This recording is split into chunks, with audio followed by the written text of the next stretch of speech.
bonjour à tous. Avec Ségolène, on a eu la primeur, si j'ose dire, de ta conférence et tu vas donc dérouler cette présentation qui est constituée, c'est assez rétrospectif d'ailleurs, c'est une présentation de ton travail personnel, mais qui est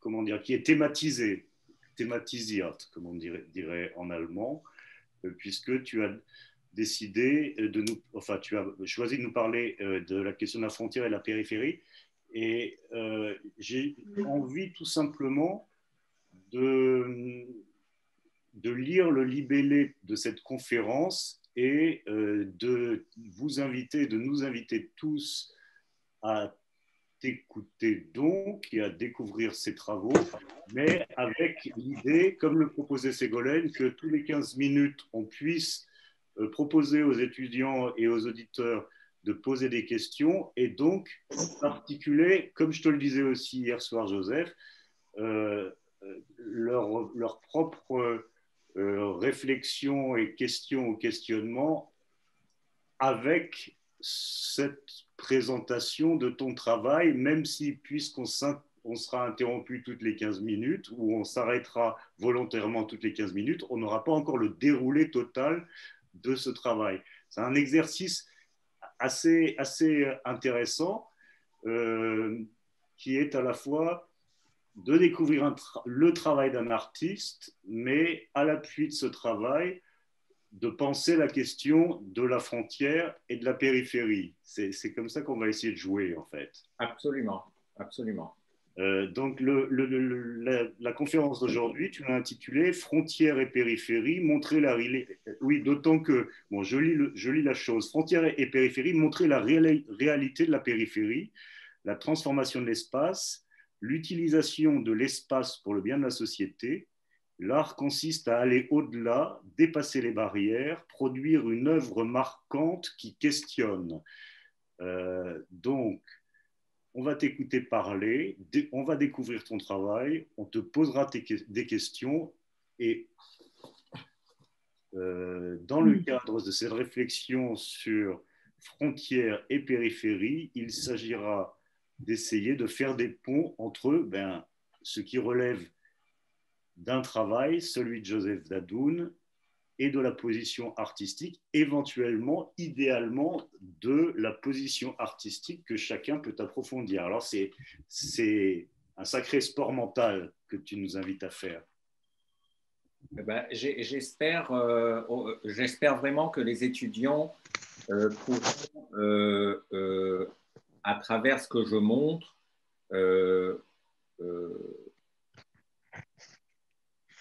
découvrir la possibilité de formuler leur contexte. C'est ça.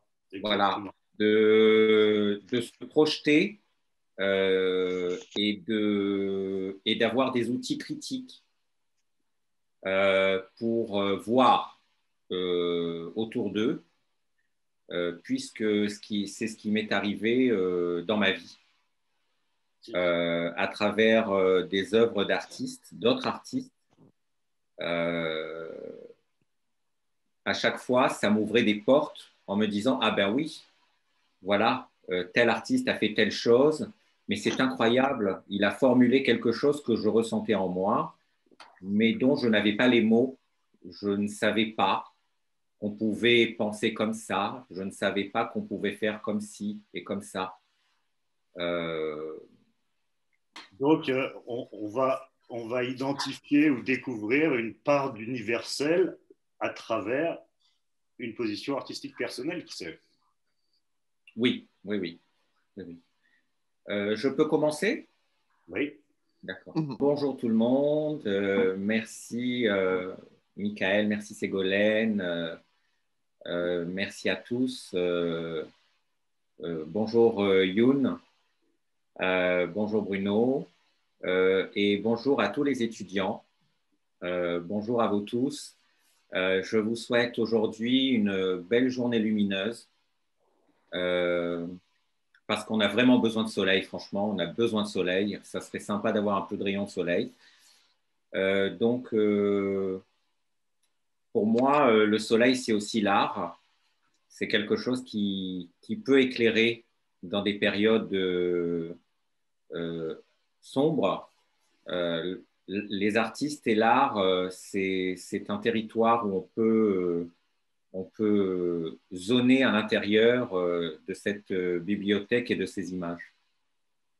Euh, alors, je vais commencer avec un peu le début de mon travail, euh, qui pour moi, d'être artiste, c'est un questionnement perpétuel. C'est un... L'art m'a permis, pour moi, ça a été une bouée de sauvetage, l'art. Euh, Ça m'a permis de trouver mon chemin dans ce monde et de trouver des moyens d'être dans un monde qui ne cesse d'être compliqué, dans un monde qui ne cesse de questionner l'identité, qui ne cesse de questionner les origines, qui ne cesse de questionner le statut social, qui ne cesse de se positionner dans la question, dans le politique, les formes de pouvoir, les formes de violence, euh, des formes d'exclusion. Donc voilà, je vais commencer à vous raconter un peu mon histoire. Alors, raconter une histoire. Déjà, il y a une période dans l'art où c'était des tableaux. Donc, l'aspect de raconter son histoire était assez restreinte. Et puis, c'est pendant ces 40 dernières années, je trouve qu'il y a eu une ouverture qui, au fur et à mesure, s'ouvre, où la question biographique, la question du territoire, la question du politique et du contexte social est présent dans la pratique de l'artiste. Alors moi, je suis né à Nice, euh, d'une mère d'origine juive algérienne, donc d'une part, et mon père, un breton. Mon père a travaillé la majeure partie de sa vie sur les bateaux, notamment à bord du France. Donc c'est un homme de la mer. Et ma mère,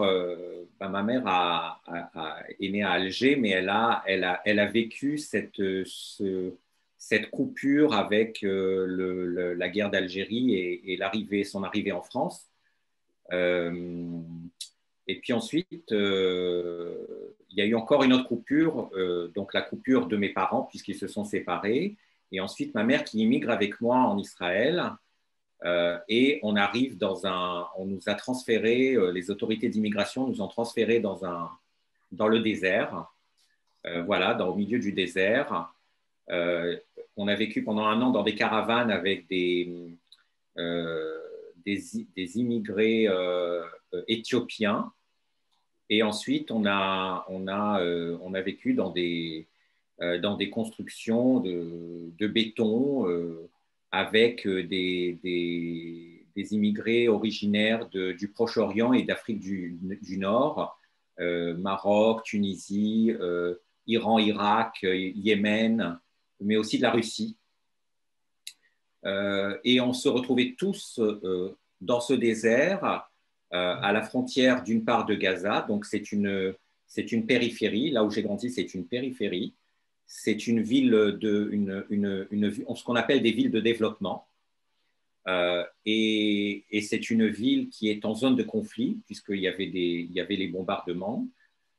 Mais en même temps, dans ce contexte, j'ai grandi dans une société multiculturelle.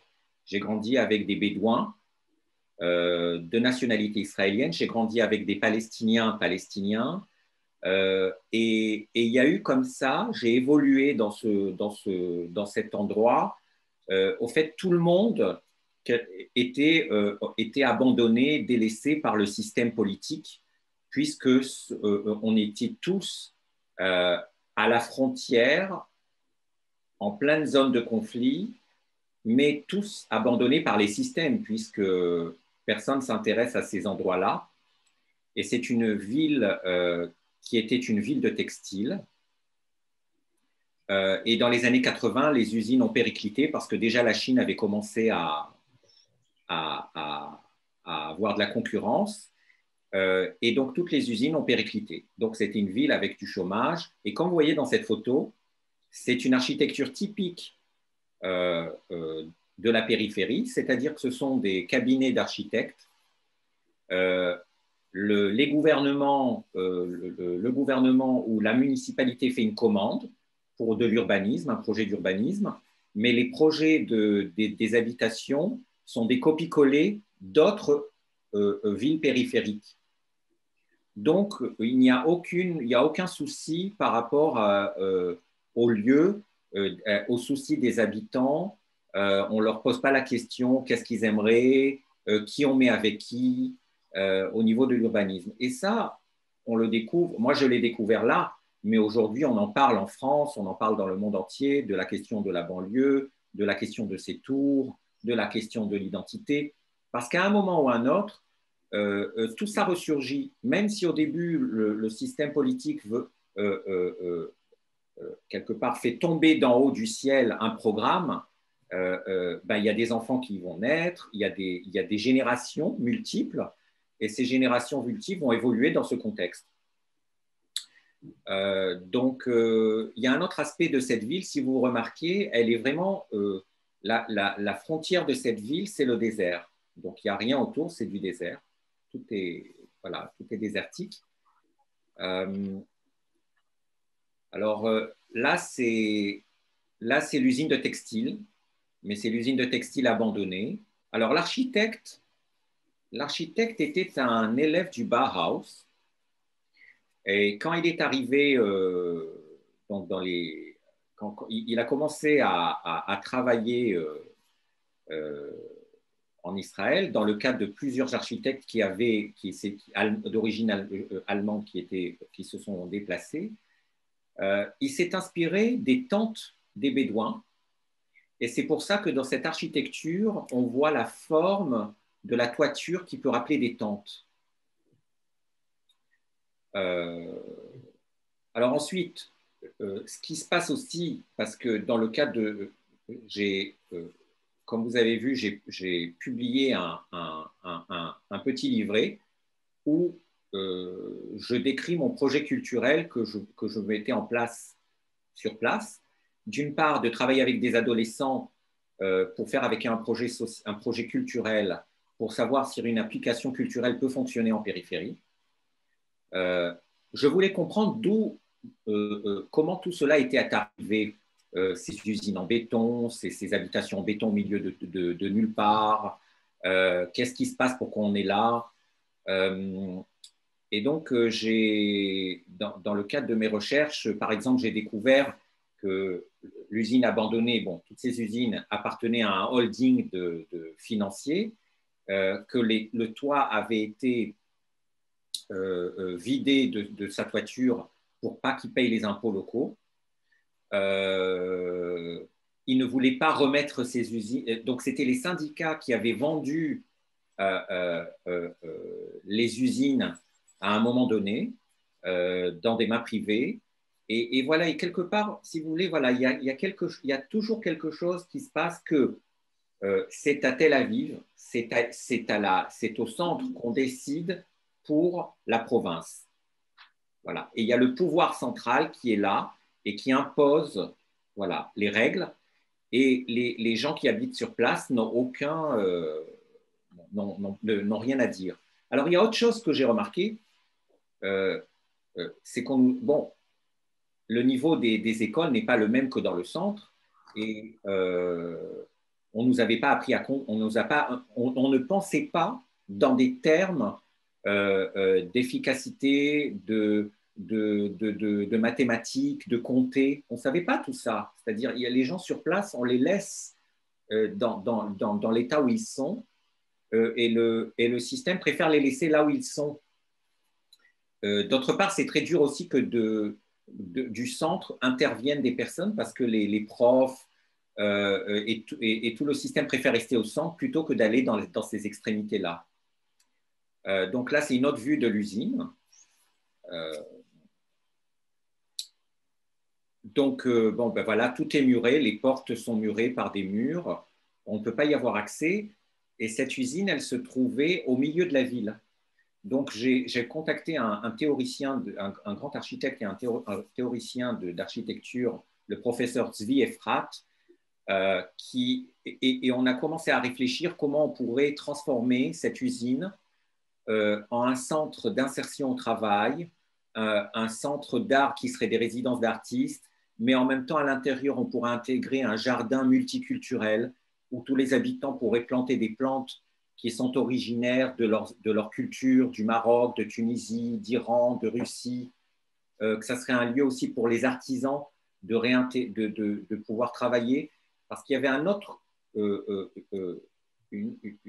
situation qu'on retrouve aujourd'hui dans le monde, bien sûr, c'est qu'il y avait des sortes de pieuvres, moi j'appelle ça des pieuvres, c'était des grands centres commerciaux, comme ça, implantés dans le désert.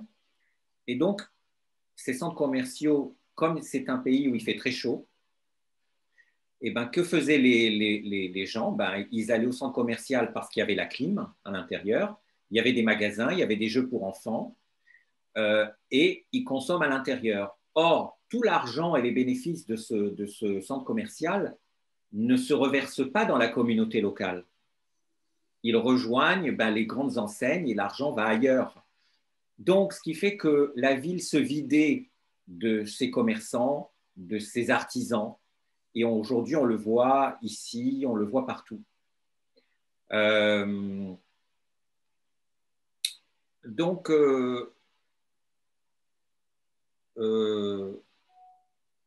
quand on évolue dans ce contexte, on est assez perdu, on est aussi complexé soi-même de raconter notre propre histoire. Et quand on va dans l'ailleurs, dans ce centre, on est aussi perçu d'une certaine façon. On nous met déjà dans un tiroir, dans une étiquette. Et ce projet, justement, le fait que je vous en parle, c'est justement pour vous permettre d'avoir la conscience que vous pouvez écrire votre propre... Déjà, ayez la liberté d'écrire votre histoire. Et votre histoire, elle est légitime. Chaque personne a sa propre histoire de sa communauté, de là où il a vécu. Et ça, c'est légitime. On a peut-être tendance, quand on vient on a toujours tendance à laisser le centre, le discours central être présent.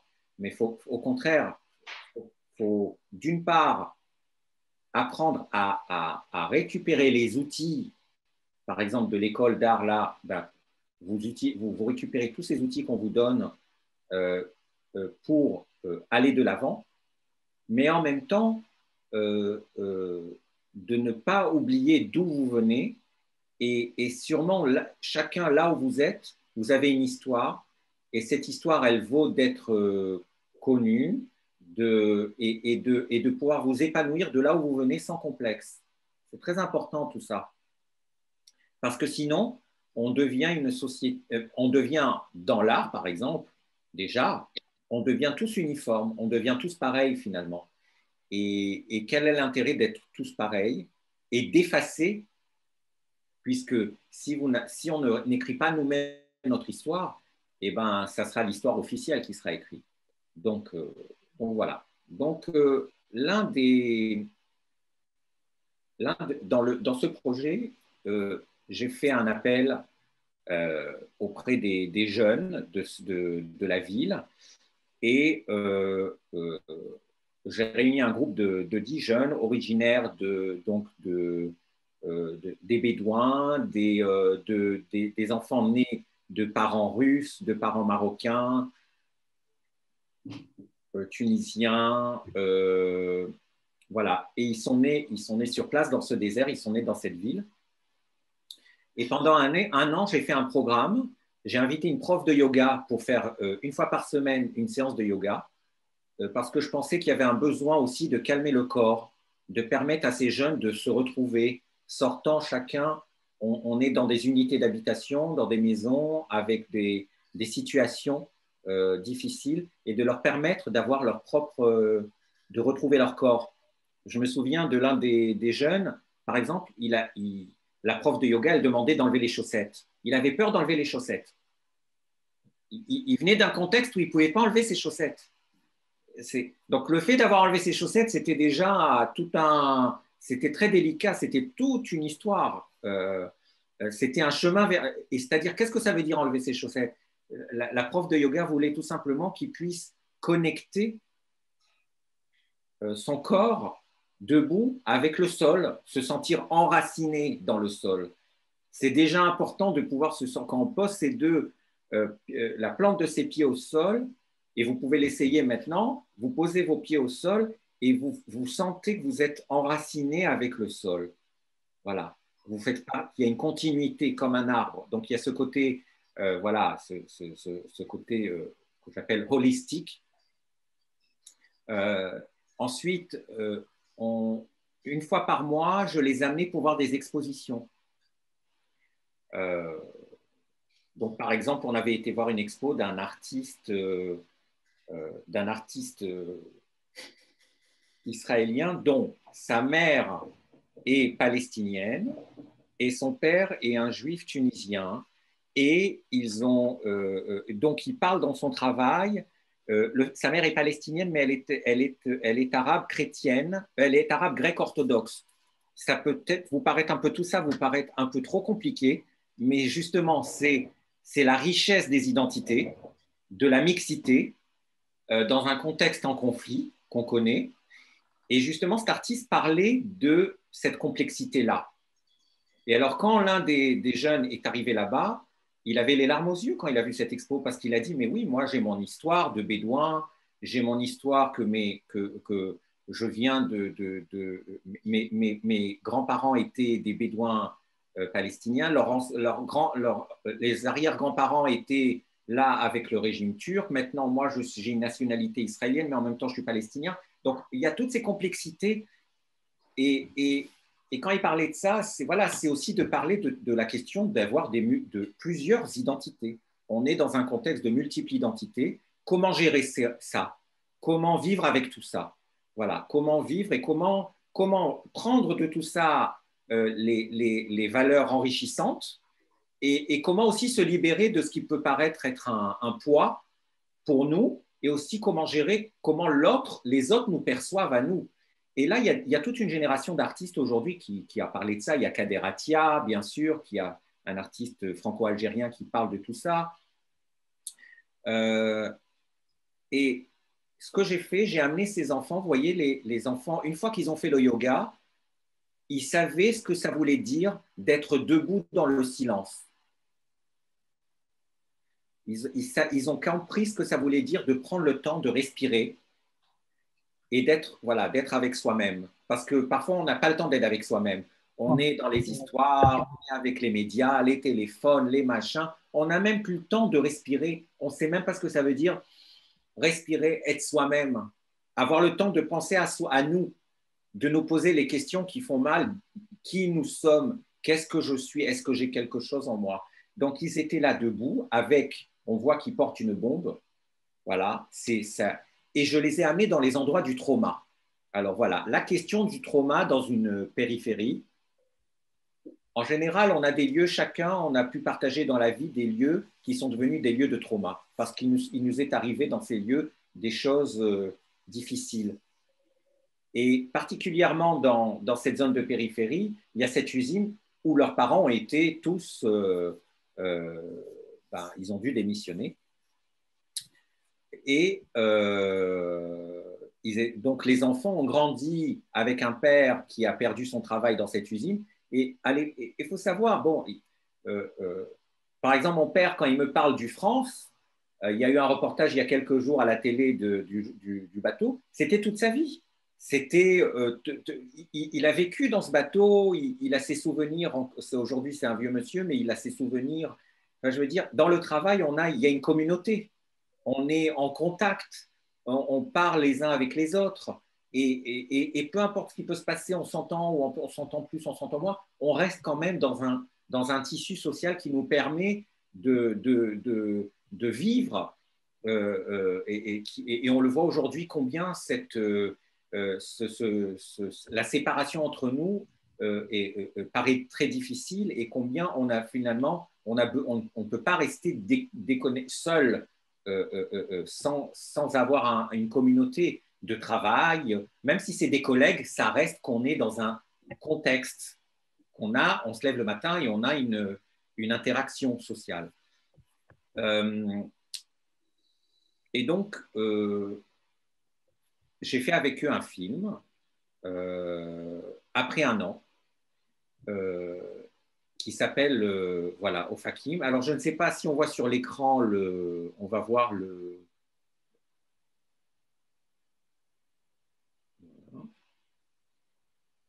Peut-être, Joseph, si déjà, avant que tu nous montres ton film, certains étudiants veulent poser des questions, comme ça fait une vingtaine de minutes que tu parles, peut-être que ce serait le moment. Je ne sais Oui, pas. absolument, bien sûr, bien sûr.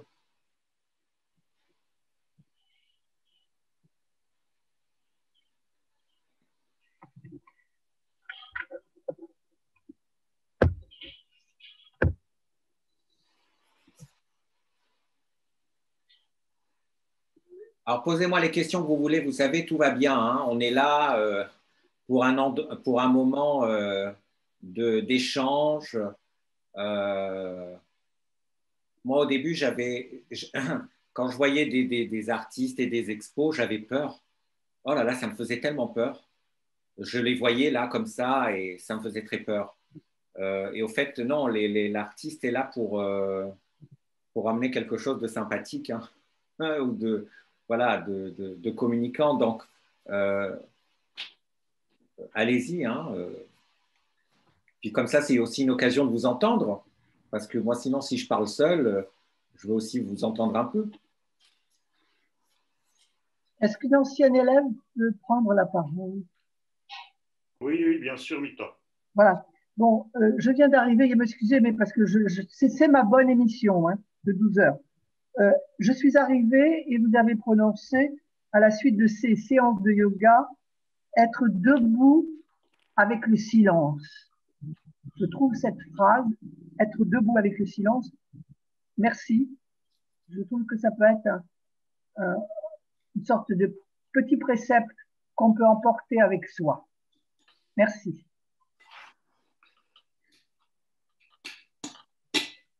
C'est dur de garder d'être dans cette position de silence. Moi-même, par exemple, des fois, je veux expérimenter ça pour me détendre un peu du stress. Alors, il y a 10 minutes de mantra comme ça pour se détendre. Et c'est vrai que c'est dur.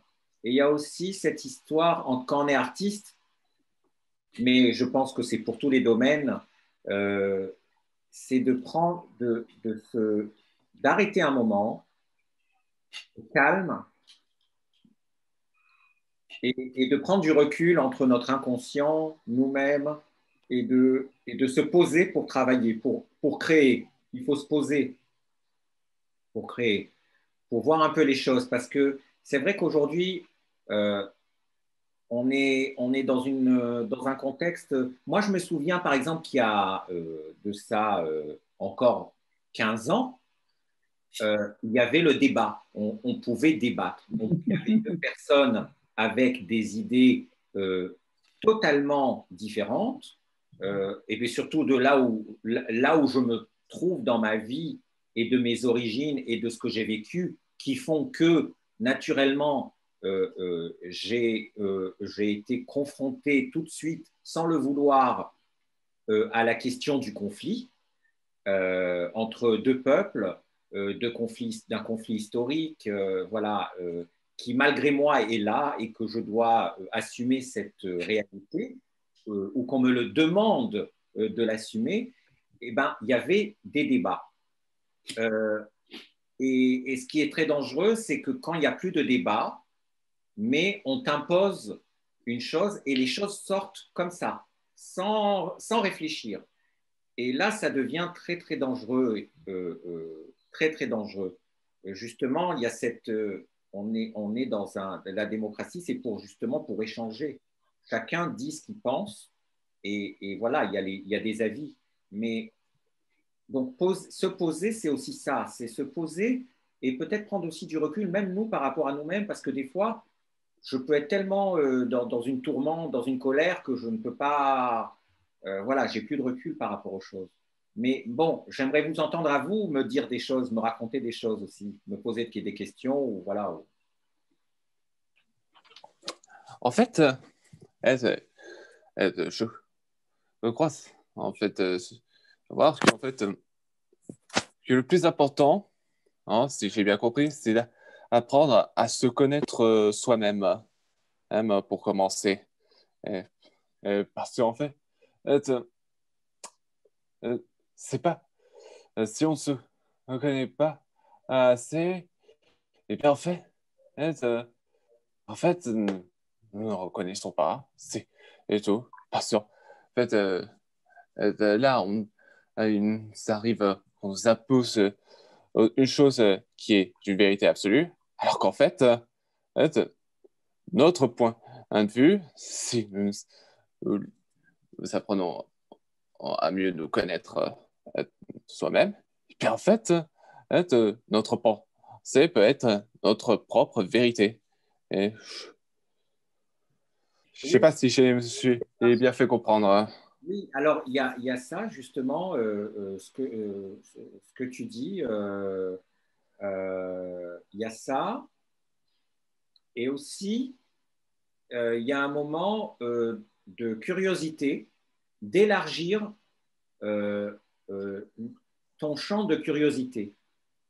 Et ça, c'est très difficile parfois parce qu'on évolue dans un contexte, et peu importe le contexte dans lequel on évolue, on a une difficulté à aller à l'extérieur de là où on a évolué, pour diverses raisons. Et justement, l'art est là pour ouvrir les frontières, pour dépasser les frontières de la curiosité et de voir qu'il y a de multiples possibilités d'existence, si ce n'est des milliers de possibilités d'existence, de penser, de réfléchir.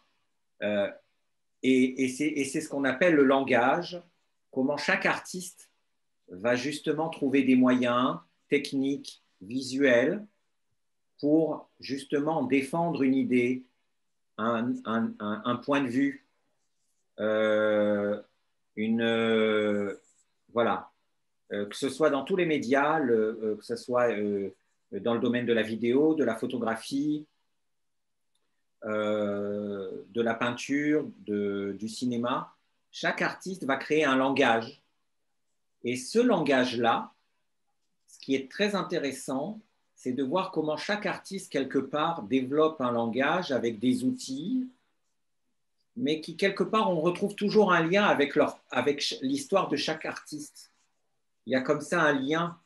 Quand les critiques d'art et font des recherches sur les artistes ou les historiens d'art, on retrouve les origines de l'enfance, on retrouve le contexte là où chaque artiste a évolué et au résultat formel qu'il est arrivé et par quels moyens il est arrivé à ce résultat formel.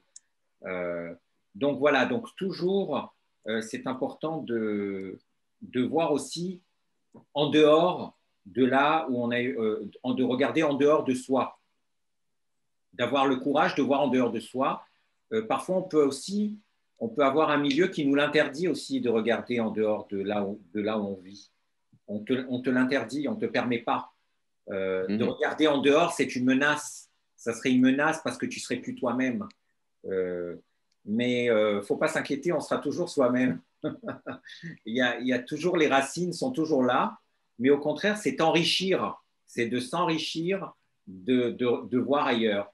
Et ceux qui ne veulent pas voir en dehors, ben malheureusement, cette volonté de cette authenticité, malheureusement, amène à des résultats très graves dans l'histoire. C'est un enfermement, au contraire. Donc, En fait, du coup, le vrai fruit, et pour nous, pour avancer, bah, c'est avant tout la curiosité. Hein, parce que on nous fait sans cesse la remarque que la curiosité est un vilain défaut. Bah, n'y pouvons rien, ce curieux. Et après, et cette curiosité est un support pour que nous puissions apprendre. Parce que si on se restreint à nous-mêmes, eh bien, nous restons ignorants. oui, oui, oui, c'est ça. C'est ça.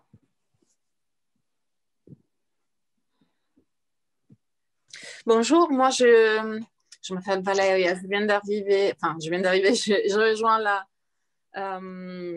conférence un peu tard, je m'excuse. Du coup, ma question est peut-être inutile parce que vous avez peut-être parlé tout au début de votre parcours quelque part.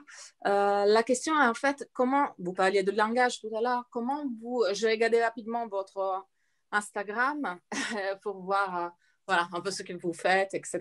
Et j'ai vu l'ensemble de votre travail, je pense. J'ai vu des peintures, presque des sculptures quelque part, peut-être.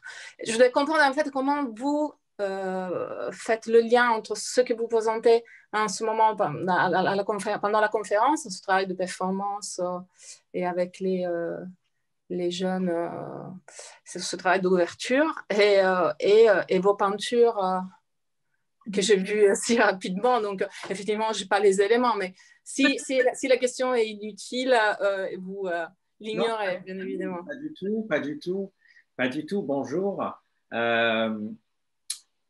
Justement, moi, je suis un artiste protéiforme et j'utilise plusieurs moyens d'expression, que ce soit le body art, que ce soit la photographie, l'installation, la performance, le cinéma et la peinture. Et il y a des moyens. Voilà, on voit par exemple là, on voit ce carré blanc dans l'écran qui est un carré en béton blanc qui interdit d'avoir accès au désert toute la semaine parce que le désert est un terrain d'expérimentation militaire. Voilà. Donc ce carré indique que c'est un danger de traverser cette zone parce que c'est une zone de tir. C'est une zone, voilà. Donc la nature est interdite pendant toute la semaine. Et alors le moyen d'expression, il y a à un moment donné, dans ce projet que j'ai réalisé, il m'était important de sortir de moi-même, c'est-à-dire de l'artiste qui est dans son égoïsme, qui est dans sa pratique à lui, et de me poser la question sociale, de me poser la question pourquoi tout ça existe? Qu'est-ce que c'est ce carré de béton? Qu'est-ce que c'est ces usines désaffectées? Qu'est-ce que c'est ces banlieues? Qu'est-ce que c'est tout ça? Alors ça, c'est un moment de l'artiste qu'il sort et il va sortir de ses propres besoins personnels pour expliquer des choses qu'ailleurs peut-être on n'en parle pas. Et par exemple, ces territoires perdus, ces territoires qui sont là par ce système qui a mis comme ça des tours de partout, déplacer des personnes d'un pays à un autre, déraciner le monde qui se retrouve, des milliers de gens dans le monde qui se retrouvent déracinés de leur endroit, de leur histoire. Mais chacun est d'une façon ou d'une autre peut-être déraciné de son histoire à une échelle personnelle, à une échelle... ça, c'est une chose. Et ensuite, il y a l'inconscient. Voilà. Et là, je vais te répondre par rapport à mes tableaux que je fais actuellement. C'est de laisser l'inconscient faire des choses. À un moment donné, se laisser aller dans l'inconscient. Et cet inconscient que je laisse aller actuellement, ben, je me suis aperçu que j'étais un très bon ouvrier en bâtiment. Parce que le crépi que vous voyez derrière moi, là, le crépi que vous voyez dans les tableaux, c'est le crépi blanc dans lequel j'ai grandi. C'était des maisons bétonnées avec du crépi. Donc, il y a ce crépi. Ensuite, il y a des écrans d'ordinateur que j'inclus, que j'efface dans la matière. Et ces écrans d'ordinateur, ces tableaux, je les appelle des écrans blancs parce que l'écran, on y est toute la journée devant. Et c'est drôle parce que cet écran-là, c'est le même format que le tableau qu'on retrouve dans l'histoire de l'art, l'invention du tableau. Le format paysage et le format portrait de la toile. Donc, ça a été repris. Ils ont repris sûrement, ils se sont inspirés des tableaux pour faire une tablette ou un écran. Et cet écran, il est notre écran, mais il est aussi notre miroir, puisque tout ce qu'on va chercher toute la journée et faire sur cet écran, c'est notre subjectivité, c'est notre reflet. Donc, moi, je prends ces écrans et je les engloutis comme ça dans le blanc, aussi parce que j'aime beaucoup l'archéologie. Donc, c'est une sorte de mémoire, mais c'est aussi une sorte de continuer à regarder le monde autour de moi. Et c'est très important pour un artiste de regarder le monde autour de soi. Tout être humain, même si parfois on ne saisit pas, parfois je comprends que j'arrive à ma limite de compréhension par exemple de ce monde des algorithmes, de ce monde des bases de données, qui m'échappe totalement parce que je n'ai pas encore été jusque-là. Mais ça, c'est les générations nouvelles, c'est votre génération à vous. Vous allez pouvoir peut-être émettre des critiques par rapport à ça, faire des œuvres qui posent des questions de tout ça. Parce que justement, aujourd'hui, dans ce monde-là, qui est très intéressant parce qu'on peut faire des choses extraordinaires grâce aux nouvelles technologies. Par exemple, quand on doit déposer des dossiers, vous vous souvenez, certains d'entre vous là se souviennent, avant, il fallait déposer un DVD, il fallait faire des photocopies, il fallait envoyer, c'était toute une galère. Alors qu'aujourd'hui, on fait tout on le fait en ligne, le dossier, hein, maintenant, on fait les dossiers en ligne. Mais attention, il y a aussi un autre revers de ce monde virtuel, c'est qu'on nous donne tout prêt et on va s'immerger dans des jeux en ligne, dans des machins, mais au fait, on devient tous des esclaves de cette chose-là, qu'on nous-mêmes, nous sommes créés. Donc, il faut attention, encore une fois, voilà, respirez, prenez du recul et peut-être, peindre, faire un geste tellement archaïque, mais au moins c'est vous, au moins c'est votre corps. Même si notre corps aujourd'hui est déjà empreint de ce monde numérique, notre cerveau est déjà empreint. Une différence entre des personnes qui n'avaient pas ce monde-là avant et nous, on vit en symbiose avec ce système. On se lève le matin et tout de suite on va regarder nos téléphones. Donc il y a toute une relation, mais attention, n'oubliez pas le geste de votre main, le geste de votre corps, la matérialité, sentir du thym, sentir l'air, entendre les oiseaux, se connecter à ce qu'il y a de naturel. Mais bon, vous allez voir, le monde naturel va devenir le privilège du capital, parce que le monde capitaliste aura le privilège d'avoir un jardin avec des oiseaux. Mais nous, voilà, c'est là aussi ce qui se passe. Qu'est-ce qui se passe quand on nous met dans du béton? Qu'est-ce qui se passe de tout ça? Voilà, donc il y a beaucoup de questions. Maintenant, ma perception, j'aime beaucoup, je me sens très proche aussi de certains mouvements de performance et de peinture du mouvement Gutai, qui est un mouvement important au Japon, aussi d'un certain mouvement de la peinture coréenne, justement de la connexion avec l'artiste qui se connecte directement avec la nature, et avec le groupe Zéro, qui est un groupe très important en Europe, dont Yves Klein, Günther Uecker, un artiste allemand, mais qui quelque part se rejoignent avec ces groupes d'artistes du monde de l'Asie. Et à savoir, justement, on a tous ces outils critiques, il y a tout ce chaos, il y a les artistes qui émergent après Hiroshima, il y a tout ce mouvement d'artistes japonais qui émerge après Hiroshima, donc il y a tout ça. Donc il faut comprendre qu'on vit dans un monde qui est en perpétuelle mutation et en perpétuelle souffrance et en perpétuel conflit. Donc, il faut, après, c'est à chacun de voir qu'est-ce qu'on veut faire. Est-ce qu'on veut être des contestataires? Est-ce qu'on veut amener quelque chose en plus de ce qu'il y a de ce qu'on voit toute la journée ou de ce qu'on nous dit toute la journée, d'avoir la capacité d'avoir son propre regard. Donc, de faire des tableaux, pour moi, aujourd'hui, c'est aussi une forme et de les faire vides. C'est justement de laisser la place à chacun de créer une place à chacun. Voilà, maintenant, c'est blanc, parce qu'on a toute la journée des écrans avec des tas de choses dedans. Donc, voilà, c'est un territoire, il y a de l'espace. Donc, il y a un peu de respiration comme ça. C'est très clair. Merci beaucoup. Donc, dans ce projet, il y a aussi je parlais du contexte dans lequel chacun de nous évolue. Et dans le cadre de ce contexte-là, moi, j'ai grandi dans cette ville. Il y avait un phénomène où l'uniformité d'une architecture en béton, mais aussi une architecture de banlieue prenait le pas. Le béton prenait le pas sur le désert. Il envahissait le désert. On voit ces phénomènes au Proche-Orient, où des tours, du béton envahit la nature du désert. Cette prise de conscience, je l'ai eue quand j'avais participé à une exposition à Sao Paulo et où j'ai rencontré Sueli Rolnik, qui a écrit un livre, La géographie sentimentale.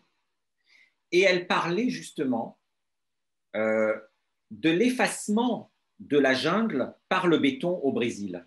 Donc, quand on va à Sao Paulo, il suffit d'aller à Sao Paulo. Moi, je me souviens du choc que j'ai eu à Sao Paulo. Je suis arrivé dans une ville bétonnée avec des gratte-ciel en béton. Il y avait quelque chose mais vraiment sans merci, sans... et on devait faire des performances. J'avais même proposé de faire une performance où je me retrouve sous le tas de poudre de béton. Je couvrais mon corps avec de poudre de béton. Tellement ça m'avait marqué cette présence du béton. Et en parlant avec elle, elle me parlait justement comment, au Brésil, les artistes ont réagi à tout ça. On réagit face à l'agressivité de la nature qui est effacée et qui est occupée comme ça par le béton. Dans cette performance que vous voyez là, c'est un acacia qui commençait à être envahi par les maisons. Alors, vous voyez des toits rouges. On en trouve. C'est quoi l'origine des toits rouges? Vous avez un peu une idée? C'est où qu'on voit des toits rouges? Dans quel pays du monde? Ça Europe. Il y en avait au Liban, mais maintenant c'est devenu des caisses à savon, construction béton. Voilà le béton, voilà. Ouais. Mais je vais vous dire. Avant, c'était des toits rouges au Liban. Alors, les toits rouges, normalement, c'est des toits rouges, on les retrouve en Europe. Les toits rouges, avec les tuiles. Sauf que justement, il y a encore une fois cette politique d'imposer un style, dans ce cas-là, qui était occidental, et de le mettre dans le désert. Donc, ils ont construit des maisons avec des toits rouges dans le désert, alors que ça n'a pas de sens. Puisque la chaleur, elle va frapper beaucoup plus le toit, il faut faire un toit blanc. Dans l'architecture de l'Orient, on construisait des maisons blanches, ou en Grèce, parce que justement, d'ailleurs, il y a un mouvement aux États-Unis, à New York, que je vous conseille de regarder sur Google, qui est très intéressant. Il y a un titre de ce groupe, mais vous trouverez facilement en faisant de la recherche. C'est un collectif qui peint les toits de tous les buildings et des maisons de New York et de Brooklyn en blanc, justement pour limiter l'impact de la chaleur et pendant l'été. Parce que le noir attire énormément la chaleur, la chaleur, et donc la ville de New York pendant l'été augmente, les degrés de température augmentent, et il y a toutes les émanations du goudron noir en plus qui polluent, alors que justement le toit blanc est là pour renvoyer la réflexion du soleil. Et justement, les architectures sont plus appropriées. Donc là, il y avait cette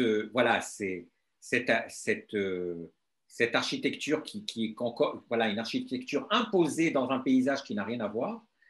Et moi, j'ai fait une performance. C'est une performance où je suis en méditation pendant un moment devant l'arbre, devant cet acacia. Alors, ce qu'il faut savoir, c'est que l'acacia, c'est un arbre très important en Afrique et au Proche-Orient. C'est un repère pour les oiseaux migrateurs quand ils traversent ces zones-là. Et la particularité de l'acacia, c'est qu'il vit en symbiose avec les fourmis. Les fourmis se nourrissent de la sève noire de l'acacia et en échange, les fourmis vont protéger l'acacia d'être attaquées par des parasites dans le désert. Donc, c'est un arbre vert, il a des épines, donc il se protège des animaux qui pourraient le manger. Et en même temps, il est seul en milieu du désert. Des fois, vous marchez des kilomètres dans le désert et vous avez soudain un acacia comme ça qui surgit de nulle part. Donc, j'ai toujours trouvé dans cet arbre comme ça un symbole de résistance face aux éléments, face à son environnement. Mais là, bon, aujourd'hui, cet acacia est totalement entouré de béton. Et donc, à un moment donné dans cette performance, voilà, dans le silence, je prends contact avec l'arbre et j'utilise, par contre, j'ai compris que j'utiliserai des outils dans lesquels j'ai évolué avec. Et donc, comme il y a toute la journée, il y avait des camions, des grues, voilà, j'ai commencé à travailler avec ces histoires de grues, de camions, puisque c'était mon paysage dans lequel j'évoluais.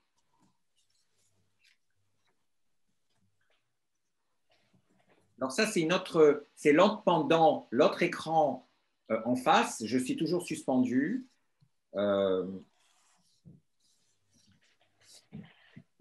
Alors, cette influence du yoga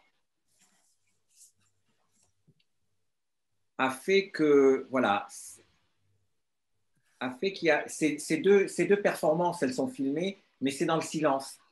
Mais je dirais que le silence dans ce travail-là est aussi, quelque part, inconsciemment, le silence dans lequel on a été isolé, que notre voix n'a pas atteint le monde.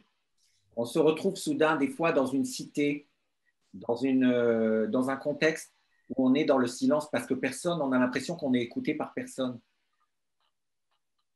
Et même si on voulait parler de notre histoire, il faudrait encore qu'on change pour en parler, ce qui demanderait beaucoup d'efforts. Donc, il y a cette histoire du silence, mais il y a ici une histoire aussi de la connexion avec la nature, le cosmos, parce que nous sommes debout sur Terre, mais on pourrait être tout à fait en horizontal face à la Terre et face au ciel, mais on est toujours en position de debout. Et donc là, dans cette horizontalité, mon regard croise la Terre, la confrontation ou la connexion avec la Terre, mais quand la caméra me filme d'en dessous, je me retrouve dans l'espace qui peut évoquer des possibles, une liberté, mais c'est la suspension. Cette suspension, si j'interprète ce que j'ai fait de l'extérieur, c'est aussi être suspendu entre les mondes. Et on se retrouve beaucoup de fois suspendu. Vous pourrez peut-être partager avec moi cette expérience. Qu'est-ce que ça veut dire d'être suspendu entre les mondes ou déraciné? On a le droit d'être déraciné d'ailleurs. Pour moi, l'art, c'est devenu mon territoire, ma république. C'est devenu mon pays. Mon pays, c'est mon art. C'est c'est la naïveté de l'artiste, c'est l'utopie. Mais c'est ça l'art, c'est l'utopie. Je ne sais pas si je peux vous interrompre un instant. Oui, oui. Joseph, est-ce que ces lieux, je ne connais pas bien votre histoire, mais est-ce qu'il y a chez vous un moment, un sentiment de, je ne sais pas si ça se dit en français, en plus de dépossession de l'espace? Enfin, Si, ça existe, la dépossession. Ouais, merci Alexandre. Est-ce que par le changement de ces territoires, vous vous êtes senti dépossédé quelque part?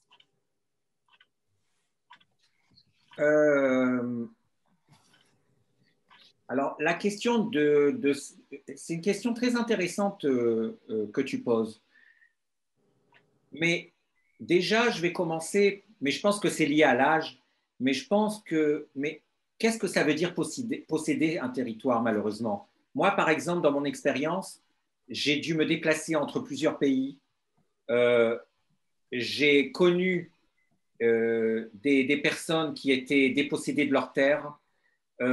J'ai mes parents qui ont été aussi dépossédés de leur vie, dans leur naissance, avec des guerres. Donc déjà, voilà, je dirais qu'il y a le territoire et il y a aussi notre histoire personnelle. Et à un moment donné,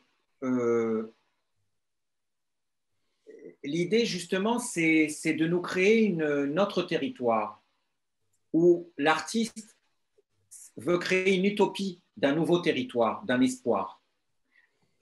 Alors ensuite, la question de déposséder, moi, je dirais que je me suis réapproprié mon territoire. Parce que si ce territoire, on me l'a imposé de cette façon, eh ben, je me suis réapproprié ce territoire en faisant quelque chose où j'ai pu dire quelque chose avec ce territoire. Et je dirais autre chose encore, si j'ai eu tendance, avant de faire ce projet, à inconsciemment ne plus vouloir voir ce territoire de là où je venais, parce que ça me gênait, parce que j'avais honte, au contraire, je vous conseille, quand vous faites vos projets, d'aller là où vous avez peur, là où ça vous gêne. Parce que si vous allez là où ça ne vous gêne pas, ce n'est pas intéressant. On fuit. Mais moi, je voulais voir ma réalité en face. Et je voulais montrer au monde ma réalité et dire oui, voilà, je viens de là. Alors que d'autres, peut-être, auraient eu honte de dire de là où ils venaient. Il y a des gens qui ont honte de dire de là où ils viennent. Alors ils inventent ou ils s'inventent. Mais on a le droit, chacun fait ce qu'il veut. Mais moi, je voulais me réapproprier de ce territoire. Entre-temps, bien sûr, il a changé. Il y a des tas de choses qui se passent avec les années. Mais les artistes, les écrivains, les cinéastes se réapproprient leur territoire en écrivant les histoires, en écrivant des histoires que le monde n'a pas envie d'entendre.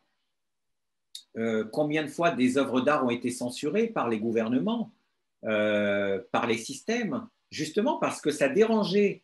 Les gouvernements et les systèmes politiques étaient contrariés que les artistes viennent et remettent en question leur pouvoir. C'est ce qui se passe avec le cubisme, quand Hitler prétend que c'est de l'art dégénéré. Mais ces artistes, de qui on se souvient aujourd'hui le plus? Qu'est-ce qui nous a marqué? Le cubisme de Picasso, qui marquait justement dans ce travail toute la complexité de la déformation de l'humain, de la déshumanisation de l'être humain, avec les carrés et les cubes, la décomposition, les visages tranchés, coupés, qui est sûrement le reflet de son époque, d'une époque très, très sanglante, très destructive.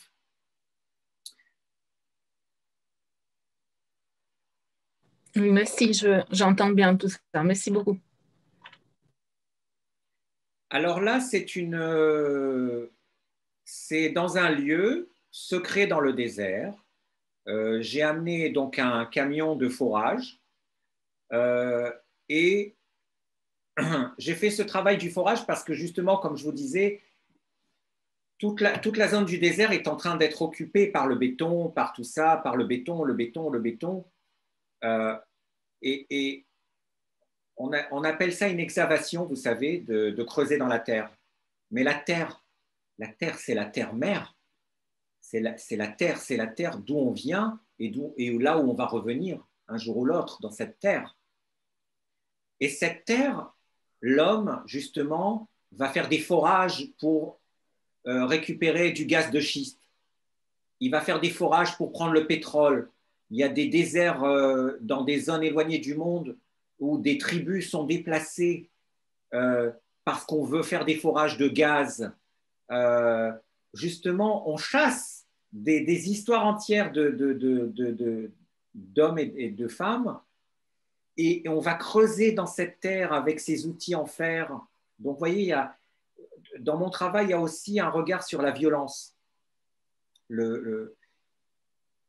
Et donc, dans cette performance, il y a le camion fait deux trous de 12 mètres de profondeur chacun. Et ensuite, j'ai pris deux symboles de la Méditerranée et en même temps du monde, parce que d'un côté, il y a le cyprès. Le cyprès, c'est un arbre qu'on retrouve chez Fra Angelico à la frontière quand il peint les frontières du paradis. En Méditerranée, les cyprès qui servent aussi de barrage pour le vent, pour de coupe-vent pour les champs d'agriculture. Les arbres de cyprès peints où la base de l'arbre est peint en blanc. C'est un arbre aussi qui a des représentations mystiques, ésotériques. Et c'est un arbre très présent en Méditerranée, au Proche-Orient. Et de l'autre, il y a le palmier, qui est très présent de partout, mais qu'on retrouve aussi en Californie, à Los Angeles. Le rêve de Los Angeles avec les palmiers. Ce palmier est là au milieu des guerres, des conflits, des êtres humains. Et puis il est là, des personnes marchant dans le désert se nourrissent des dattes. Une date, la qualité alimentaire qu'une date peut fournir à l'être humain. Et là, justement, je les enterre verticalement, les arbres, voilà. Ils disparaissent dans la terre. Et c'est ainsi aussi avec le palmier. Et à la fin, ils sont recouverts. Et ensuite, il y a deux dalles de béton posées dessus. C'est comme il y a d'un côté un aspect performatif, d'un autre, il y a un côté rituel. Si on prend l'humain et l'arbre, et en même temps les poses de dalles, il y a quelque chose comme des dalles de tombe. Mais c'est aussi l'enterrement de la nature par le béton, par l'agressivité. Je ne dis pas que de construire, c'est mal. Je dis que justement, là où ce béton envahit des territoires et des êtres humains naissent dans ce béton, se lèvent dans ce béton, dorment dans le béton, meurent dans le béton. Vous voyez un peu le monde. Voilà, ça devient un monde comme ça, ultra chargé, densifié, où des personnes sont privées de la nature, sont privées d'une connexion. Pour moi, la connexion avec la terre, avec les éléments, c'est pour ça que dans mes tableaux blancs, il y a cette matière blanche, mais cette matière palpable. Je ne sais pas si certains d'entre vous font du pain, par exemple, ou de la cuisine. C'est un moment de détente. C'est un moment de contact avec les éléments. Enfin, on respire, on est l'olfactif. Par exemple, l'olfactif, vous savez, ça a une mémoire, ça nous rappelle il y a des milliers d'informations dans une odeur. On peut se souvenir 30 ans en arrière d'une odeur, c'est tout ça, voilà, tout ça, c'est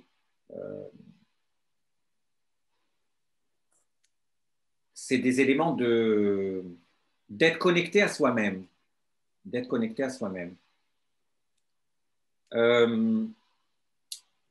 Ensuite, j'ai fait un autre film au musée du Louvre parce que je me posais la question de la colonisation de cette, voilà, et justement, mon travail parle de l'anticolonialisme. Et le musée du Louvre, donc, est le plus grand musée du monde, avec des antiquités orientales. Mais comment ces antiquités orientales ont rejoint ce musée? Dans quelles conditions? Elles ont été offertes, récupérées, prises par la colonisation, la présence coloniale. Donc, justement, c'est pour parler pour poser toutes ces questions des musées d'aujourd'hui. Donc ça, je l'ai fait en 2002, entre 2002 et 2007. La question se posait moins. Aujourd'hui, heureusement, il y a un éveil, on voit beaucoup, justement, l'art africain qui soit restitué. Donc à l'époque, déjà, j'en parlais. Et là, c'est une actrice qui s'appelle Ronit El-Kabetz, où justement, il y a ce va-et-vient avec le désert. Je ne sais pas si vous pouvez entendre le son si je le mets là, dans le film. C'est un peu le son de l'air. Est-ce que vous l'entendez? Des vagues? Oui. Oui.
Donc là, il y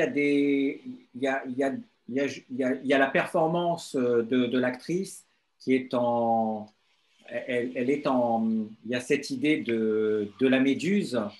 Il y a cette performance dans le désert. Il y a la relation au corps avec le désert. Et elle est là justement. Je voulais exprimer cette histoire d'exil. Quand on est exilé de sa culture, quand notre culture est contrôlée par une autre culture, et il y a ce va-et-vient avec le désert et le Louvre, donc il y a tous ces éléments. Et là,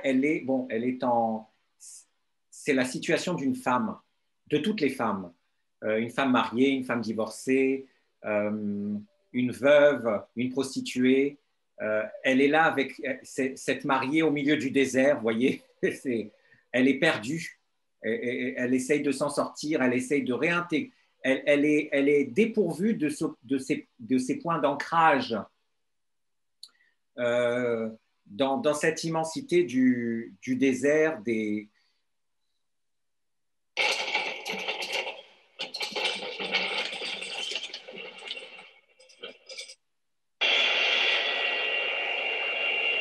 Alors là, c'est à Ofakim, c'est encore une fois dans cette ville périphérique.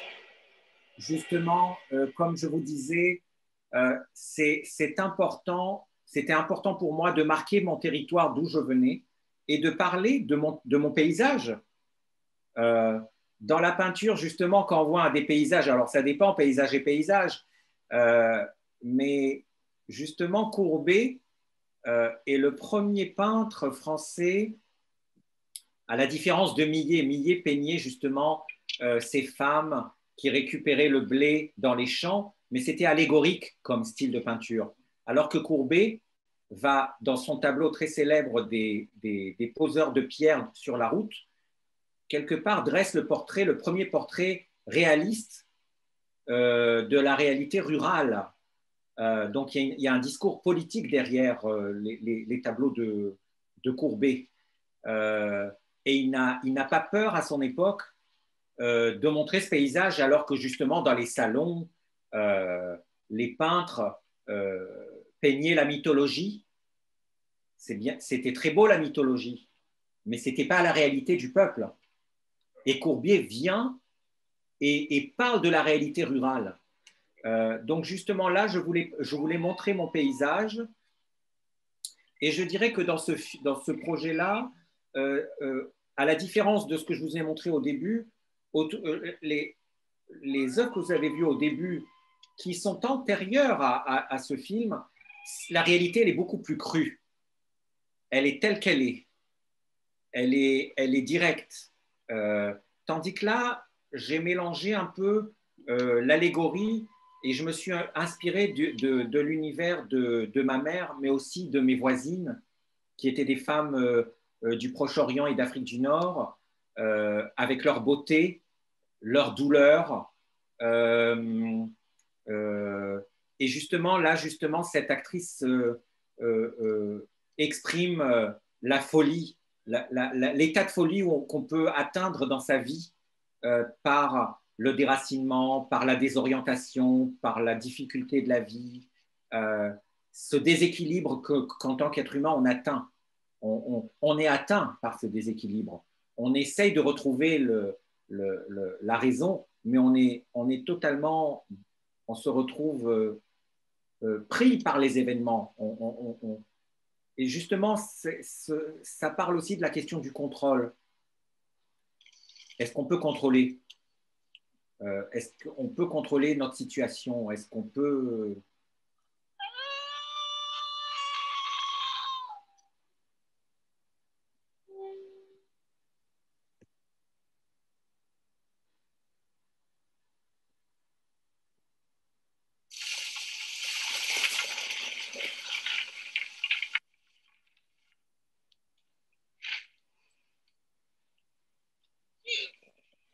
Là, c'est juste le moment.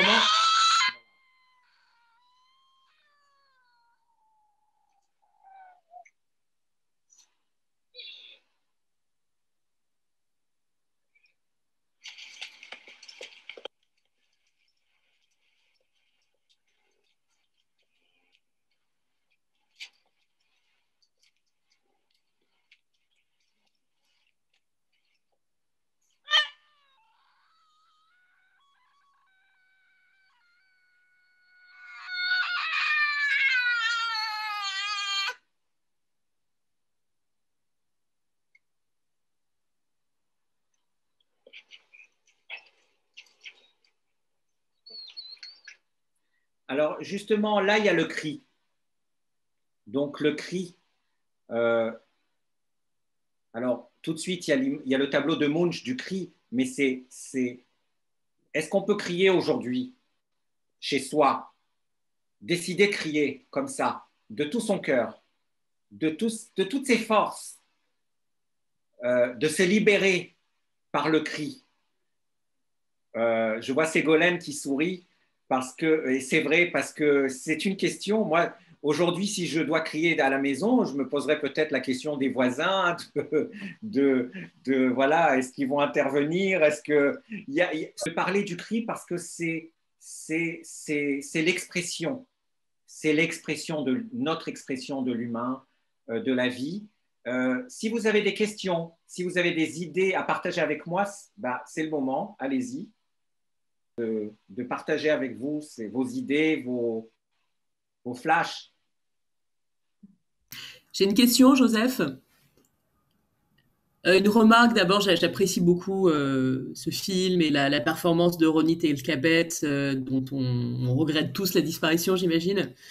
Et la performance en tant que telle me fait penser... Tu parlais de Méduse, donc de la Gorgone Méduse, mais quelque part, ça me rappelle aussi évidemment le personnage de Médée, notamment dans... Bien sûr, absolument, Pasolini, bien sûr. Et je voulais savoir, voilà, si on était plus du côté de la Gorgone Méduse ou plus du côté... Enfin bon, c'est pas tout à fait les mêmes personnages, mais que signifiaient les trois crânes de chèvres qu'on voit dans le hangar. Enfin, je ne sais pas, est-ce que tu veux nous parler un petit peu de la façon dont Oui, tu as bien sûr. Merci Laura codifié un de peu les soulever éléments? ces questions parce que, bien sûr, Médée de Pasolini avec la Calas, bon, Pasolini pour moi est très important vu la question du genre, la question queer et la question aussi de… D'ailleurs, Pasolini avait fait un film sur la Terre Sainte, sur la Palestine. Hein. Oui, oui. Il y a tout ce voyage comme ça. Alors, Pasolini, mais aussi Fellini, le cinéma italien, mais Pasolini, quand il parle de la périphérie, pour moi, ça a été le flash au début. Quand j'ai vu ces films et le rapport qu'ils avaient, ces deux cinéastes à la périphérie, c'est incroyable, c'est juste incroyable. Et je citerai encore un autre, Tarkovsky. André Tarkovsky avec Stalker, où on voit cette nature abandonnée de la centrale nucléaire. Est-ce que je sais ce que c'est? Est-ce qu'il a prévu Tchernobyl? Voilà, mais en même temps, ce silence qu'il y a chez Tarkovsky dans son cinéma. Mais j'aimerais aussi citer Parajanov, la question du rituel chez Parajanov. Mais Parajanov, voilà, il y a Tarkovsky et Parajanov. Hein. Ces deux extrêmes, mais je crois qu'ils avaient échangé ou qu'ils se connaissaient l'un à l'autre. Il y a quelque chose… Oui, ils ont eu une correspondance, je crois. Voilà. Tarkovsky, bien sûr, est beaucoup plus… il parle beaucoup plus d'un pragmatisme quelque part réaliste pour moi, tandis que Parajanov, il reste dans les rituels. Tarkovsky se méfie des rituels trop ritualistes. Et pour répondre à ta question des têtes, justement, c'est le sacrifice. Les têtes d'agneau qui sont le sacrifice d'Isaac ou le Aïd el-Kébir, donc le sacrifice dans l'islam. Mais et en même temps, le sacrifice, et en même temps, il y a aussi il y a un mouvement, ce n'est pas le mouvement punk, mais c'est un autre mouvement artistique justement où il y a le mélange de tous les genres. Je ne me souviens pas de ce nom, mais c'est un mouvement américain qu'aussi j'ai une connexion avec eux, c'est-à-dire qui pourrait mélanger un peu tous les styles en même temps. Et il y a aussi ce qui se passe dans ce film, c'est le passage de la périphérie au Louvre. Donc, je fais un copier-coller de territoire totalement impossible, mais en même temps pas tellement impossible, puisqu'on voit à l'arrière la Mésopotamie, hein, voilà, ces vestiges qui ont été arrachés d'Irak ou de Syrie, du désert. Et il y a toute cette histoire aussi de ces pierres dans la terre, et elles sont recontextualisées dans ce château qui est le Louvre. Mais le Louvre aussi par rapport à un territoire de roi qui devient un lieu public et qui devient le plus grand musée du monde. Donc, bon, quand on est français, on passe devant le Louvre, voilà, on ne le voit plus. Mais il ne faut pas oublier que pour le monde, ce Louvre-là, voilà, représente beaucoup de choses. C'est-à-dire, c'est la puissance culturelle occidentale dont on parle. On est dans les antiquités orientales du musée du Louvre, on est Kourkor Sabbat, là, c'est ça? Voilà, exactement. Juste Ségolène, tu voulais dire quelque chose à l'instant. Ah, j'entends pas. Micro. Ah, voilà. Je dis, c'était anecdotique, c'était par rapport au cri, et je me souviens que dans une de mes résidences en Corée, avec les artistes, on montait en haut d'une montagne, ça nous prenait peut-être au moins 1h30 de monter, et qu'au sommet, on se mettait à crier, et c'était très bien. Voilà, on criait très fort, comme ça, avec une vue magnifique, et en fait, c'est vrai que l'expérience du cri, là, je vous raconte celle que j'ai eue avec des artistes en résidence en Corée, mais avec les danseurs, avec qui j'ai beaucoup travaillé aussi, eh bien, on avait l'occasion de crier, de se livrer à cette action de crier vraiment pleinement, comme le disait Joseph. c'est-à-dire de toutes ses tripes, de tout son coffre, de tous ses poumons, de tout son cœur. Et en fait, finalement, on se rend compte qu'on ne l'a jamais fait parce si on le fait pas comme une expérience physique, ben, on n'a jamais l'occasion de crier pleinement. Ou alors, si on le fait, c'est toujours dans un contexte qui favorise pas, enfin, qui est pas prévu, enfin, c'est un mauvais cri. Mais crier pleinement, en fait, physiquement, c'est vrai que c'est une expérience à vivre. Et je pense que donc Joseph l'a vécu et c'est de ça dont il voulait parler, j'imagine. Il y a aussi deux vidéos qui m'avaient marqué aussi de deux artistes, l'un Absalon, avec une vidéo du cri, et l'autre d'une autre performance d'Adel Abedessemed où justement il crie. C'était deux vidéos comme ça qui en dialogue voilà, de la question du cri. Et puis la question de la folie, hein. Là il y a la pantomime, il y a aussi l'histoire de la pantomime, du théâtre. Ronit Elkabetz avait fait ses études chez Ariane Mouchkine. Voilà, donc il y a toute cette histoire du théâtre. Maintenant, ce qui m'intéressait aussi dans ce projet, c'était de prendre l'univers du cinéma et dans l'art. Donc après, bon, il y a voilà, autour de moi, bon, j'ai des amis artistes comme Jean-Luc Vernat, comme ensuite il y a Brice Delsperger aussi avec tout. C'était aussi une période comme ça où il y avait un peu un peu les paillettes, les strass, voilà, du monde de cinéma. Bon, Pasolini, mais il y a derrière d'autres choses. Il y a Dario Argento, il y a des tas d'autres folies. Hein. Aujourd'hui, le monde de l'art a bien changé dans les galeries parisiennes hein, de cette période. Même je me souviens des premières performances, des vidéos de Paul McCarthy, où justement, une vidéo extraordinaire où il reproduit un scénario de couple de collectionneurs qui vont rendre visite à un galeriste. Mais franchement, je vous conseille de la voir, cette vidéo. C'est assez long. À l'époque, j'avais demandé à sa galerie, à Hauser & Wirth, de m'envoyer le DVD pour faire un cours là-dessus. Et voilà, voilà. Bon, aujourd'hui, ça a vachement changé le monde, a vachement changé. Je crois que c'est The Painter, la vidéo en question. Voilà. Et merci, aujourd'hui, elle est disponible sur UbiWeb. Ah ben voilà, ben, c'est extraordinaire parce qu'à l'époque, il fallait demander l'autorisation, les machins, enfin c'était tout un blitz. Donc voilà. J'avais, s'il vous plaît, une question par rapport à votre processus créatif. Vous essayez de partager votre vision de réalité très concrète, sociale et politique. Est-ce que au début, on voit plutôt des photos un peu documentaires et après, là, dans la fiction, avec une femme artiste,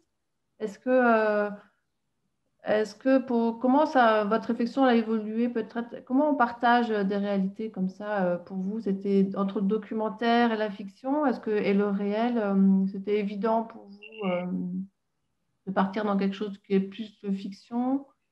Ou par rapport au documentaire? Voilà, moi c'est une question que je me pose, alors j'avais envie de savoir vous si cette question s'était posée ou pas. Oui, absolument.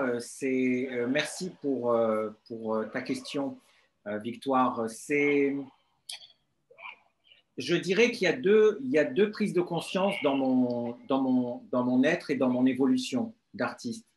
Il y a la première étape où je ne veux pas refuser le monde qui m'entoure. Je veux qu'il fasse partie dans ces influences qui m'accompagnent dans mon travail. Donc, il y a des éléments de pathos, il y a des éléments, il y a la question du corps, parce que à part le corps, je pouvais parler qu'à travers les corps ou à travers des lieux, mais il y a tous ces éléments, par exemple, toutes ces femmes, ces voisines qui se maquillaient, qui avaient des beaux cheveux. Je voulais en parler de ces femmes-là parce que je voulais parler de ma mère à travers ce travail.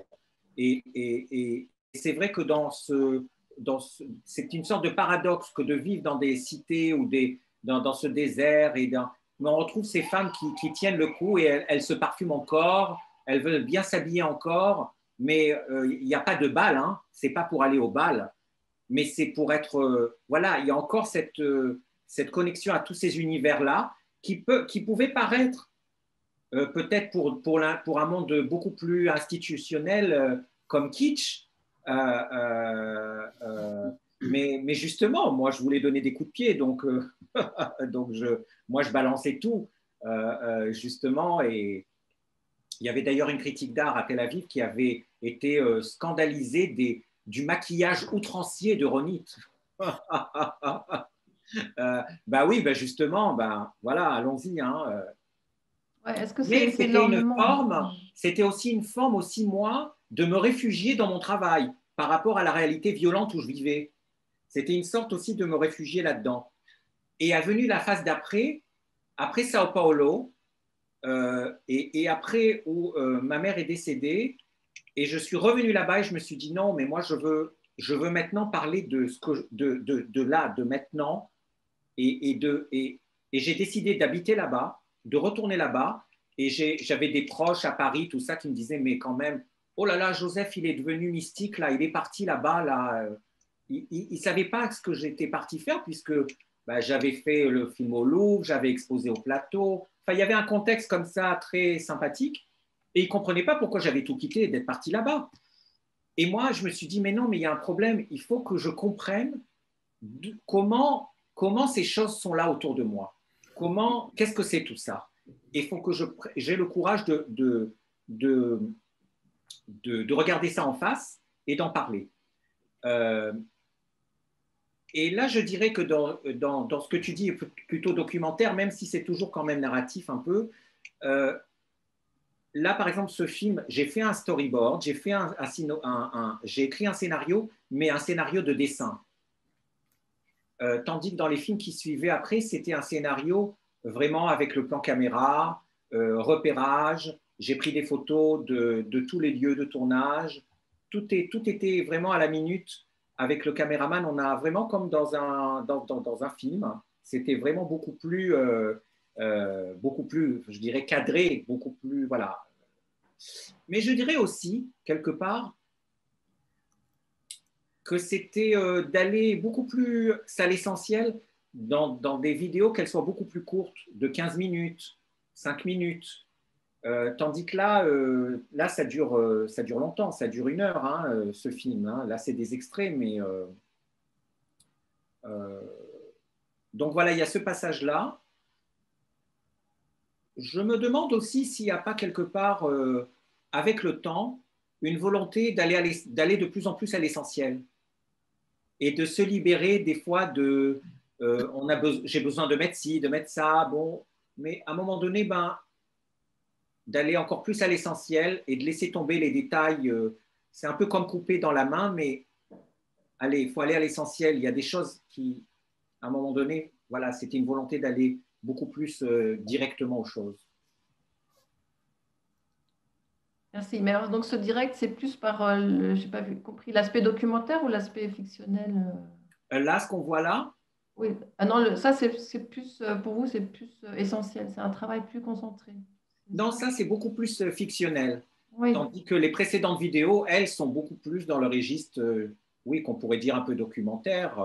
Oui, et donc l'essentiel, ça passe plus pour vous, plus facile moyen d'expression par la fiction, c'est ça? Ça dépend. Je pense Ça dépend. que c'était, comme je vous disais, ça dépendait de la période dans laquelle j'évoluais.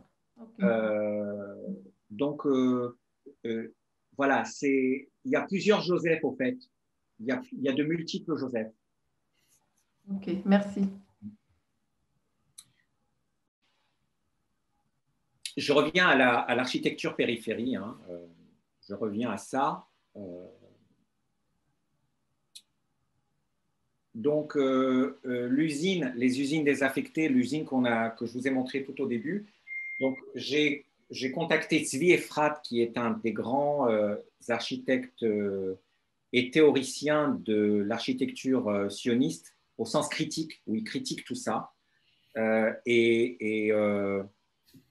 On a beaucoup échangé parce que Tzvi a a beaucoup écrit sur l'architecture brutaliste qui a été construite là-bas, des influences corbusiennes sur cette architecture brutaliste, mais aussi avec, bien sûr, les tournants politiques et pervers de qu'est-ce qu'ils ont pu faire avec ce brutalisme pour servir le politique.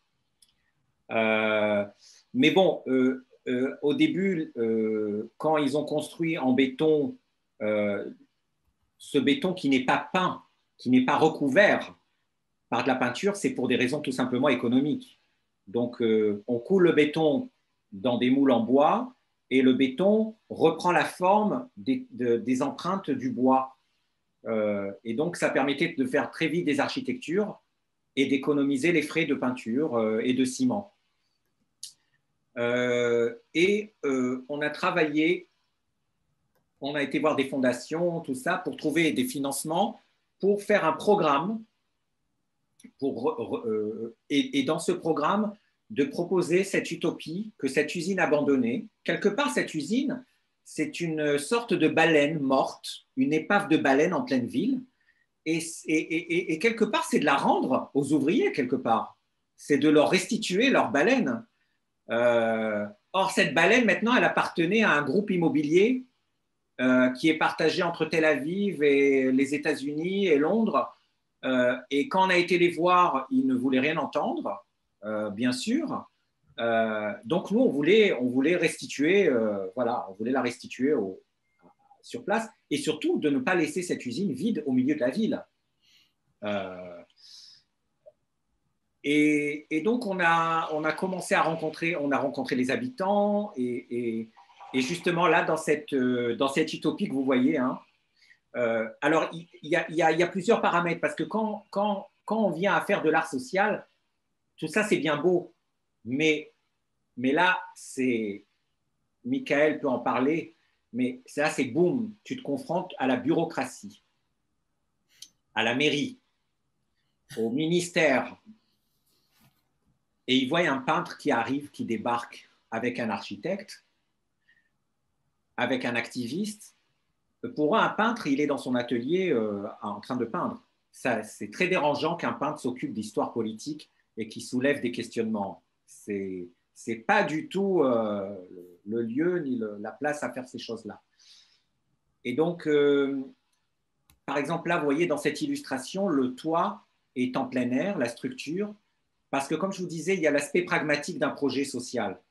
C'est-à-dire, oui, c'est bien beau que cette usine redevienne un centre de vie, que ce soit un centre d'art polyvalent, que dans la même salle, on puisse faire que ce soit une salle de mariage, d'exposition, de conférences, de yoga, qu'il y ait une pépinière pour la réinsertion au travail, mais ça coûte au mètre carré. C'est-à-dire que si on relance un projet social et qu'après X années, ça redevient un éléphant blanc encore vide, ça n'aura servi à rien. Il faut qu'un lieu social arrive à s'autofinancer. Il faut que cette dynamique soit locale.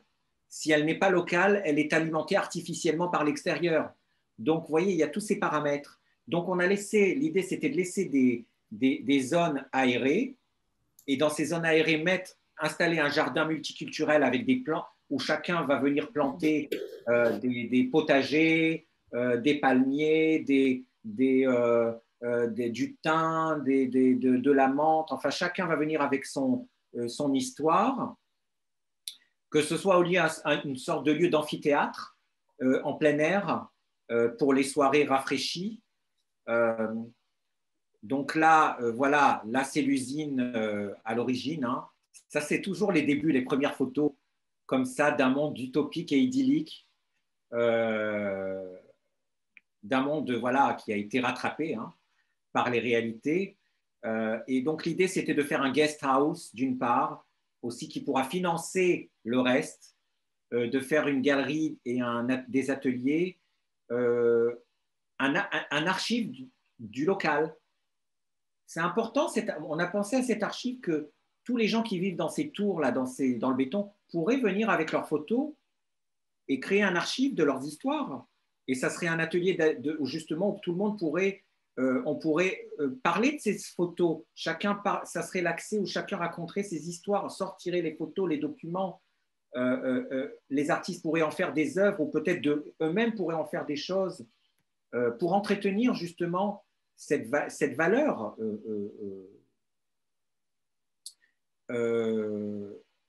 une serre écologique, une salle polyvalente avec un café et un centre d'insertion professionnelle. Donc ça, on a lancé cette idée. Donc là, on a un peu des illustrations.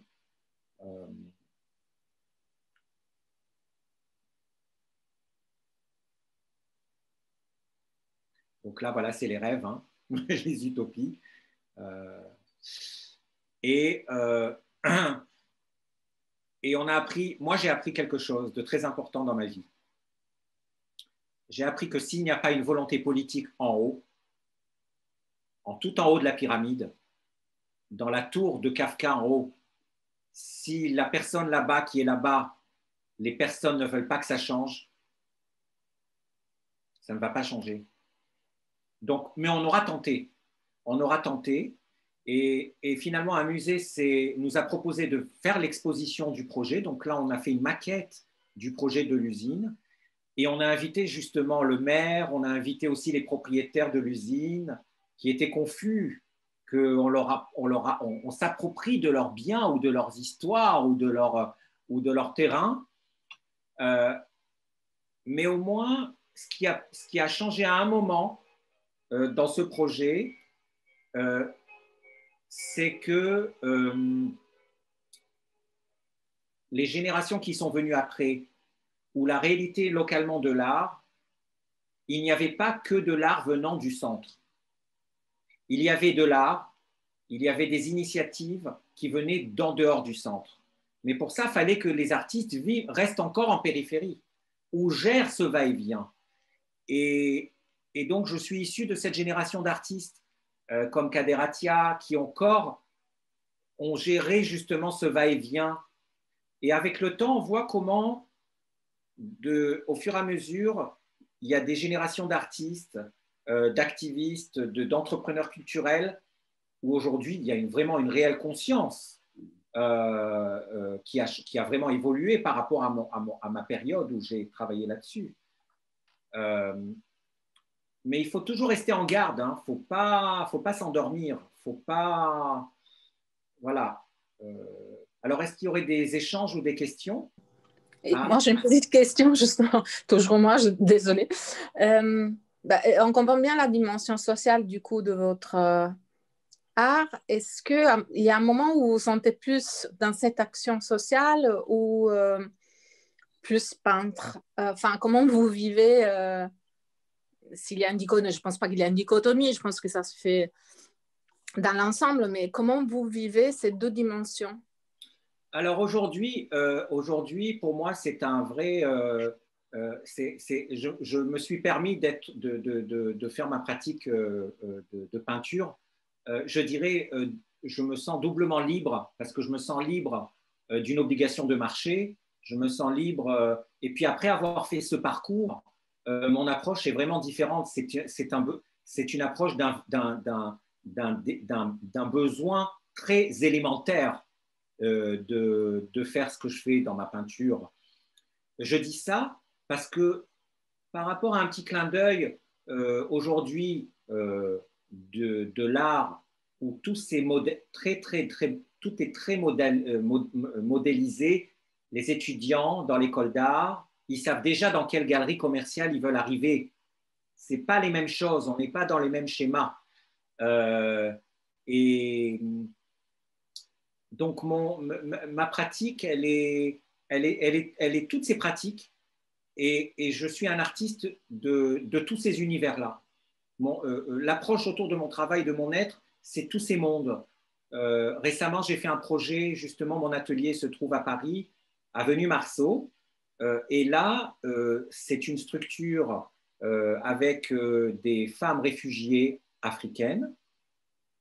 Et avec un autre artiste, on a travaillé avec ces femmes, on a fait une fresque en plein Corona, pendant toute la période du Corona. Donc, voilà, pour moi, ça m'a ouvert ces champs-là, plutôt que de devenir un artiste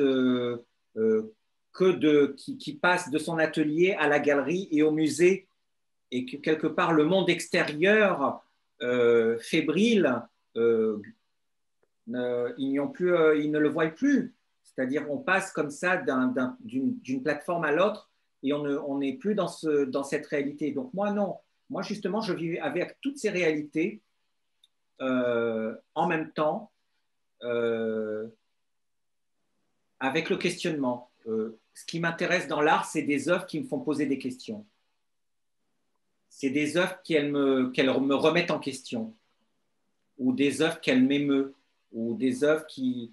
Voilà, mais en tout cas, qui me posent des questions. Un art décoratif en soi ne m'intéresse pas.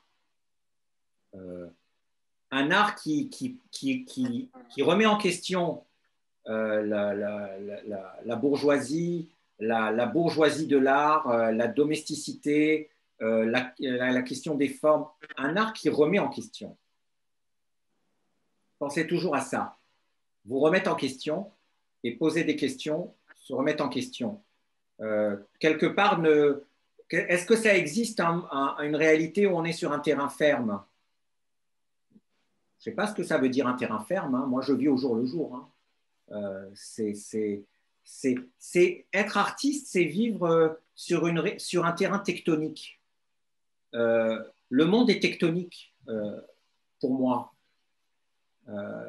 Et je dois trouver l'artiste, on doit trouver les artistes, les profs d'art, les directeurs d'écoles d'art, les intervenants, les artistes, les galeries, les musées, les collectionneurs, les critiques. Tout le monde, on vit tous sur un terrain tectonique et on essaye il faut trouver et en fonction de tout ça, on veut voilà, poser des questions, ouvrir des horizons et surtout pas ne pas laisser les idées conservatrices nous enfermer.